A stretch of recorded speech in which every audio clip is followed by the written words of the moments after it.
বিসমিল্লাহির রহমানির রহিম। আউযু বিল্লাহি মিনাশ শাইতানির রাজিম। বিসমিল্লাহির রহমানির রহিম। আমি দর্শকদের সামনে একটা আলোচনা নিয়ে আসলাম। সে আলোচনাটি হলো যে একটা মানুষ এই পৃথিবীতে যখন জন্ম নেওয়ার পরে আস্তে আস্তে বড় হইতে থাকে এবং আস্তে আস্তে সাবালক হয়, মধ্যবয়সী হয়, এরপরে বৃদ্ধকালের দিকে যায়। কিন্তু বৃদ্ধকালের দিকেও যখন যায় তখন যেই মানুষটা চরিত্রহীন এবং খারাপ, লুটপাট করে খাইছে, শয়তানি করছে, বিভিন্ন খারাপে লিপ্ত হয়েছে, কিন্তু তার যদি বৃদ্ধকালও আসে তবুও তার স্মরণ হয় না যে আরে আমার তো মরতে হবে। তবুও স্মরণ হয় না তার সেই চরিত্রহীনতার কাজ চলছে, যে অভ্যাস করে আসছে। বৃদ্ধকাল হয়ে গেল, তারপরেও তার এই অভ্যাস রয়ে গেল। তাই আমি বলবো যে বিষয়টি আজকে মূলত আলাপ করব সেটি হলো মানুষের হায়াত মৌত, এটা মানুষের হাতেই। এটা কেমন কথা যে মানুষের হায়াত মৌত মানুষের হাতে? এটা তো নাউজুবিল্লাহ বলা উচিত এই কথাটা শুনে। হ্যাঁ, প্রথমে নাউজুবিল্লাহ আমরা বলি, আর যখন বুঝব তখন হয়তো সুবহানাল্লাহ বলতে পারি। তো কথাটি হলো মানুষের হায়াত মানুষের কাছেই রাখা আছে। তো এটা কিভাবে? সেটা হলো মানুষ যখন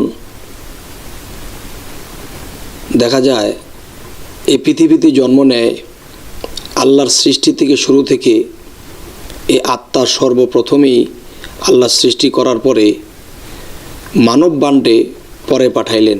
কিন্তু একটা মানুষ যখন পৃথিবীতে জন্ম নেয়, আল্লাহ তার রিজিকটা মেপে দিয়ে দেয়। সে কতদিন বাঁচবে, কতটুকু সে খাদ্য খাবার খাবে,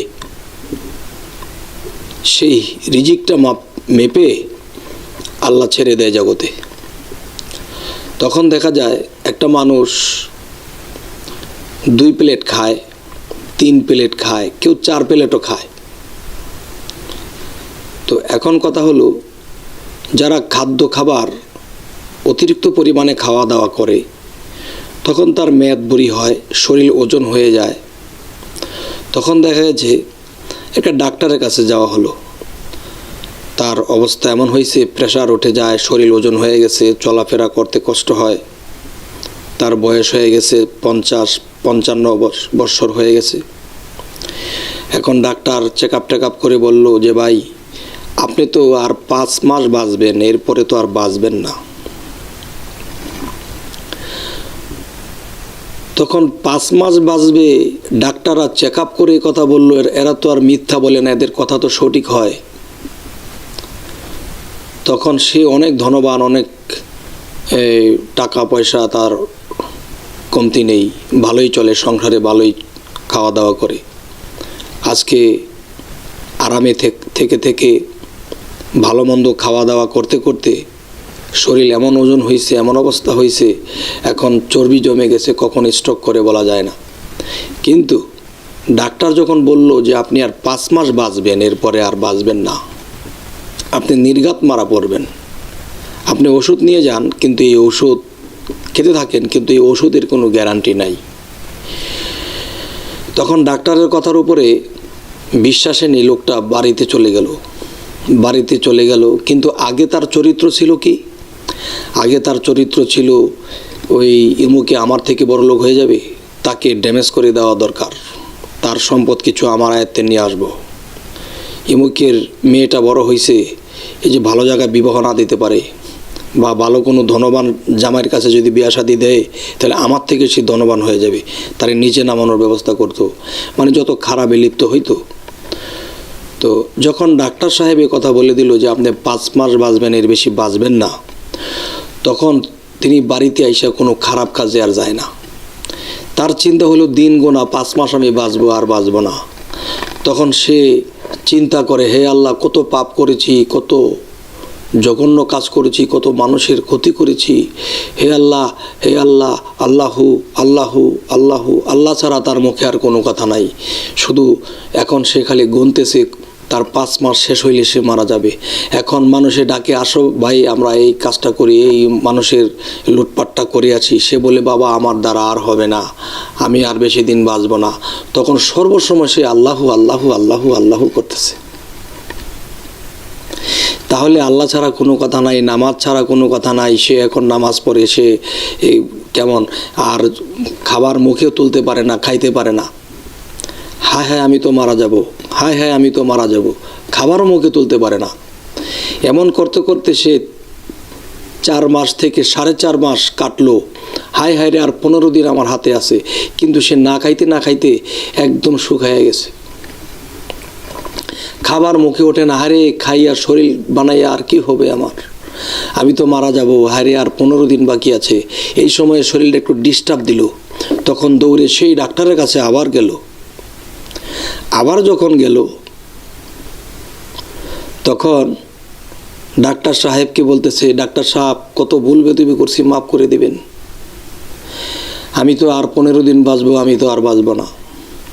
তখন ডাক্তার সাহেব তাকে আবার চেক আপ করলো। চেক আপ করে বলতেছে যে আপনি আর অনেক দিন বাঁচবেন, আপনার হায়াত আছে। আপনারা বললেন 5 মাস আমি বাঁচব। তখন ডাক্তার সাহেব বলল, দেখেন আপনি বিভিন্ন খারাপে লিপ্ত হয়েছিলেন এবং দেখা গেছে আপনি যে হারে খাদ্য খাইতেন, এতে আপনার মধ্যে, আপনার দেহের মধ্যে চর্বি হইতে হইতে আপনার রক্ত চলাচলের জায়গাগুলো বন্ধ হয়ে গেছিল। এখন যখন আপনার চিন্তা চেতনা এসে গেছে, তেমন খাবার খাইতে পারতেছেন না, তো খাবার না খাইতে না খাইতে আল্লাহকে ডাকতে ডাকতে আপনার খাদ্য যখন কমাই দিলেন, তখন আপনার শরীরের চর্বি কমছে, আপনার শরীর পাতলা হয়েছে, আপনি স্ট্রোক করে মরার মতো যে একটা পদ্ধতি হয়ে গেছিল, এখন সেটা কেটে গেছে, এখন আপনি আরও বাঁচবেন।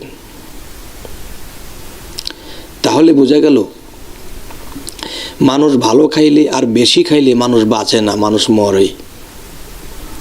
তো আধ্যাত্মিক মতে আমি কিছু আলোচনা করব।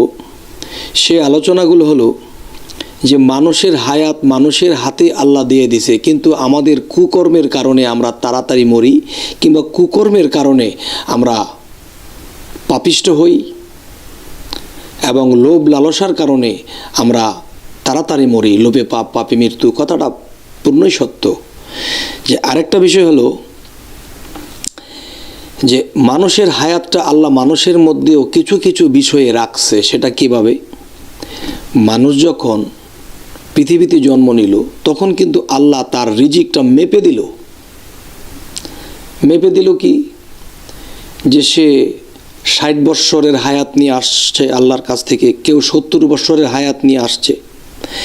এখন দেখা গেছে যেই লোকটা 70 বছর হায়াত নিয়ে আসলো, সেই লোকটা পৃথিবীতে এসে কখনো 2 প্লেট ভাত খায় নাই। সে একটা প্লেটের ভাত সে অর্ধেক কমাইয়া এই অর্ধেক প্লেট সে খাইত। এই অর্ধেক প্লেট খাইতে খাইতে দেখা গেছে তার রিজিক অনেকটা রয়ে গেল। কারণ আজরাইল যেদিন আসবে সেদিন দেখবে যে তার তো মৃত্যুর সময় তো 60 বৎসর বা 70 বৎসর, কিন্তু তার তো রিজিক রয়ে গেছে। তখন দেখা গেছে যে সে রিজিক কম কম খাওয়ার কারণে তার শরীরও ভালো আছে এবং সে দুর্বলও হয় নাই, ওরকম রোগাক্রান্ত হয় নাই। মানুষ বেশি খাইলে কিন্তু রোগাক্রান্ত হয়, কম কম খাইছে।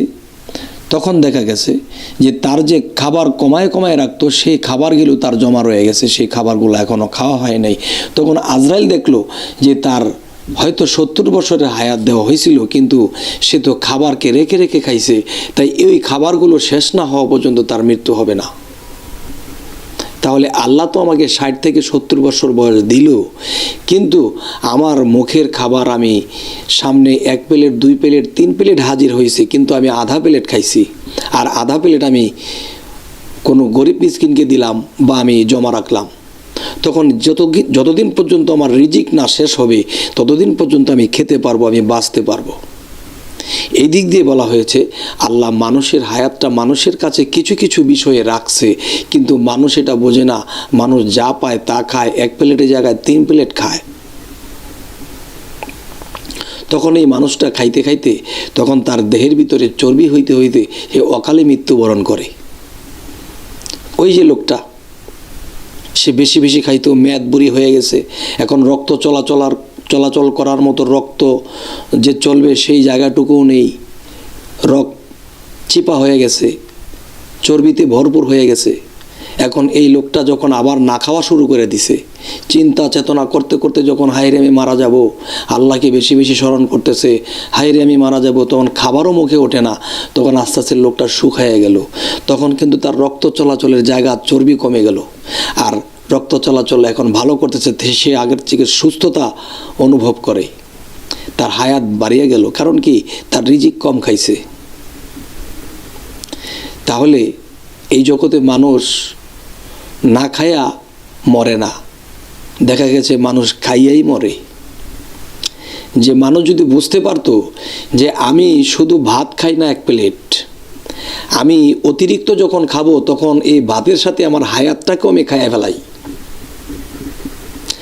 আচ্ছা, আরেকটা বিষয় হলো, মানুষ যখন অতিরিক্ত কথা বলে তখন এই কথা তার যতটুকু দরকার তার থেকেও বেশি বলা হয়েছে, তখন তার কথা এক সময় মৃত্যুর আগেও বন্ধ হয়ে যায়, কারণ কথা শেষ। আবার কেউ নিজের শ্বাস প্রশ্বাসকে নিজের মধ্যে বন্ধ রাখে, তখন দম ভিতরে একদমে 100 বার আল্লাহকে নাম জপছে, 100 বার আল্লাহকে জপছে। প্রতি শ্বাস নিঃশ্বাসে আল্লাহর নাম নেওয়া যায়, আবার দেখা যায় যে এক শ্বাসে 100 বার আল্লাহর নাম নেওয়া যায়। তাহলে আমরা তো দেখা গেছে এই এদিক সেদিক অবসর সময় পাইলে আমরা এমনি বসে থাকি, আল্লাহর নাম নেই না, এই বিভিন্ন কথা বলে বিভিন্ন চিন্তা করে আল্লাহর নাম নেই না। কিন্তু প্রত্যেকটা নিঃশ্বাসে যদি আমরা আল্লাহর নাম নিতাম তবুও ভালো হইতো। এমনও সাধক আছে, এমনও এই আমলকারী আছে যে এক নিঃশ্বাসে আল্লাহর নাম 100 বার নিতেছে, তাহলে তার নামের ভাগটা বাড়িয়ে আসছে এবং তার দমের ভাগটা কমে আসছে। এখানেই একজন কবি বলেছেন, একজন সাধক বলেছেন, গন্তিতে যার হবে কমতি সেই হবে রে মানুষ রতন। কিন্তু তার শ্বাসের বিষয়টা কমতি হইল, কিন্তু তার আল্লাহর নামের বিষয়টা বেশি হলো। তাহলে তার হায়াতও বাড়লো এবং আল্লাহর কাছেও সে ভালো রইল। তাহলে আজকে যে প্রসঙ্গটি কথা বলা হলো যে মানুষ যখন অতিরিক্ত কথা বলে, অতিরিক্ত খাবার খায় এবং অতিরিক্ত কোনো কিছু অপচয় বেশি করে, যেমন একদল লোক আছে তারা নারীর কাছে বেশি যায়। যখন নারীর কাছে অতিরিক্ত যায় তখন এদের মধ্যে থেকে কিছু ঘাটতি হয়, এই ঘাটতির কারণেও পৃথিবীতে মানুষ রোগাক্রান্ত হয়। এটাও সীমিত, আল্লাহ সব জিনিসের সীমিতভাবে ব্যবহার করার জন্য দেওয়া হয়েছে। কোরআনে আসছে, আমি তোমাদের স্ত্রীদেরকে আমি হালাল করেছি, আর তোমরা সে হালাল বা হিসাব মতে যাও। আল্লাহ এটাও বলেছে, আমার চন্দ্র সূর্য নক্ষত্র গ্রহ তারা সমস্ত কিছু হিসেব মতো চলে। তোমরা মানুষ শ্রেষ্ঠ জাতি, তোমরাও হিসেব মতো চলো। যদি হিসেব মতো চলো তাহলে তোমাদের হায়াত দীর্ঘ হবে, ব্রেন শক্তি ভালো থাকবে, শরীর সুস্থ থাকবে, তোমরা আল্লাহকে ডাকতে পারবে। তাহলে আমরা অতিরিক্ত পাই, অতিরিক্ত খাই, অতিরিক্ত নারীর দিকে লিপ্সা করে যাই, তখন দেখা গেছে একদিন আমার হায়াত থাকতেই আমি মরিয়া যাই। তাই এই কথাগুলো আমার বলার ইচ্ছা জাগলো, আমি এই কথাগুলো আমার ইচ্ছা পোষণ করলাম, আমার ইচ্ছাটা আমি দর্শকদেরকে জানাইলাম। জানি না আপনাদের এই কথাগুলো কেমন লেগেছে। যদি ভালো লাগে তো ইনশাল্লাহ এই আমাদের চ্যানেলে যে আরও কিছু কথাবার্তা আছে, যে আমরা আরও 1 থেকে 150 আলোচনা রেকর্ড করেছি, আমরা ইউটিউব চ্যানেলে দিয়েছি। যদি আপনাদের ভালো লাগে তাহলে আমাদের চ্যানেলটাকে সাবস্ক্রাইব করুন, এর মাধ্যমে আপনাদের সামনে আমাদের বাকি ভিডিওগুলো হাজির হবে ইনশাল্লাহ। আজকে এই বলেই রাখছি, আল্লাহ হাফেজ।